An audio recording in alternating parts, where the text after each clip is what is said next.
Hi guys! So how did we end up creating these huge curvy and wooden raised beds for my veggie garden for only about €300? Well, in a previous video I shared with you that we planned on making the beds out of old fences. It was an absolute time-consuming nightmare to get all these rusty screws out to detach all the boards, but we took turns and had some great company. I then cut the fence panels to 70, 50 and 30 centimetre boards, making sure to waste as little as possible.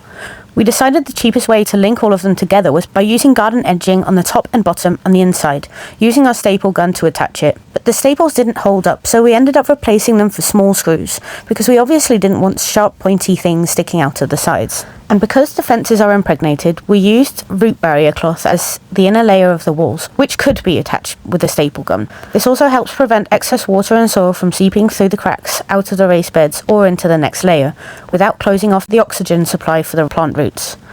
Daniel randomly reckoned we didn't need this anymore, so when we started with a circle in the middle, we had the exact problems we were trying to prevent. Plus, we found out it gave a lot more stability to actually position the curved walls.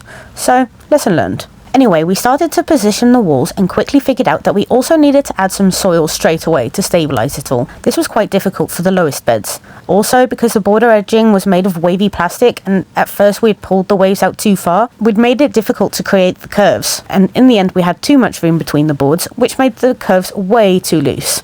The sweet spot ended up being slightly tugging the edging straight without compromising the waves.